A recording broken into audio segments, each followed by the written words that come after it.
Good morning. This is my little cat Mittens. He's coming to say hello. Today on Thrifty Thursday, I wanted to show a few of the items that I have found recently that help me organize my junk journal supplies. This little cart right here was a yard sale find. It was $1, which you can't beat, and it's just a simple metal roller cart. And it was sort of a dingy ivory color, but I spray painted it this beautiful light aqua blue, and I think it turned out really well. I have found that the quality and the brand of the spray paint does matter, and so this was, I spent a little more than I normally do. This is Krylon's Blue Ocean Breeze, I think. It is at Michael's and also Lowe's near me. Lowe's was sold out the day I was there of this color, but this is just a little cart that I can use to put some papers and some small baskets and other things to organize, and I can move around as I need to, since my craft space is not permanent. It's more of a portable, go where I go kind of thing. And let me put my phone up here and I will show you the other items. Sorry about the shakiness as I get my phone in the holder. One thing that is not bought at a thrift store but is free for many people are these little berry baskets that you get when you buy strawberries. We used to go to a produce stand that when you bought the strawberries, they would dump the strawberries into a bag and they would keep these and reuse them, which is fine because I know a lot of people probably throw these away when they get home. But I love them. It's just a pulpy molded paper, and they are perfect for holding little small things. And whenever I see them, especially in the winter, I think about fresh strawberries. So there's 2 sizes that our produce stand has, and I'm so grateful that they let us keep our berries in this to take them home. So I've stored things in it such as small items like glue sticks and adhesive accessories, and also this is where I keep a couple of these beside my sewing machine, and this is where I store all of the fabric ruffles that I've made to go onto the edge of the page. And they're just a beautiful shade of green and they're very happy. So just wanted to give you guys that little tip for a very easy to find and free container for your supplies.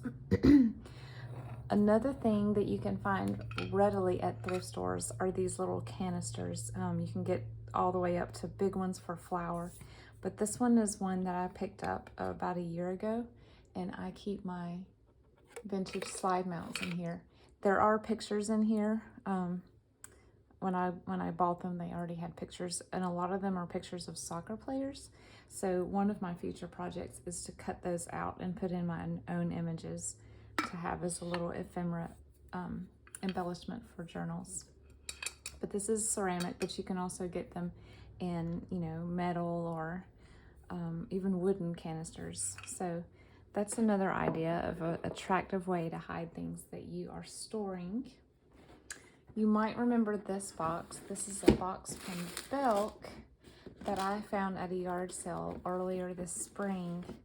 And she was using it as a display box to sort of elevate her items, but I asked if I could buy it and she said yes. So in here, I just keep all of my sewing pattern papers that I've taken out of the covers because I've used the cover to make a journal. And it's just a really attractive way to hide all of these papery thin papers that tend to not look very great stored out in the open. So that's an idea. You can look for old store packaging, gift boxes and things like that. I picked up this index card box at a thrift store recently near me, and inside of here, of course, I took out the divider cards and I used those for junk journal cards.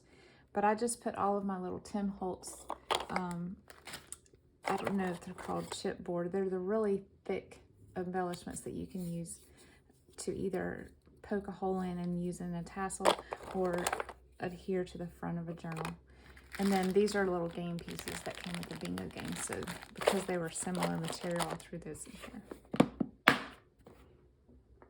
I picked up some German flashcards on eBay at a really good price. And so I took the cards out, and I just can't throw away a box that looks that epic. So I kept it, and this is where I store all of my labels. So again, something that could be messy, just sitting out in the open and not having a lid, can be really fun to look at if you put it in vintage packaging like this. My great-granddaddy smoked cigars his whole life, pretty much. And so we ended up with a ton of these boxes because my grandpa would use them to sort his little tinkering electronic and car parts in his garage shop. So here's one of them, and inside of it I have the little dictionary definition embellishments that I've made, and ones that I still need to make. So, and again, another great way to find something that's common and ordinary and turn it into something attractive that actually holds stuff of value for you. And then the last item is, again, one that you would find at any thrift store or yard sale, and it's just a simple tray. So I actually use this one as decor when I'm not using it for junk journaling because it's so beautiful. I just prop it up on my kitchen counter like this. But this size tray is perfect for putting little pieces of ephemera in that you are going to be pulling out to put into a journal, or as you make snippets or whatever, you can just toss them in here. And when you have to move them around, you can just quickly grab this and maybe 2 or 3 more trays you have stacked up and move everything. So trays are invaluable for storing junk journaling supplies. That is all I have for you today. I just wanted to do a very brief video of how to use thrifted, cheap, and or free items to help sort your supplies. I hope this gives you some ideas of things that you might have around your own house. I always tell people that before I go shopping, I shop in my own house, because a lot of times I can find what I need here, even if I just need to put a fresh coat of paint on it. But I hope you will head over to Sheree at Turquoise Dreaming and see the other Thrifty Thursday videos that are going to be up today. And I appreciate you watching so very much. Have a wonderful afternoon. I'll talk to you again soon. Bye-bye.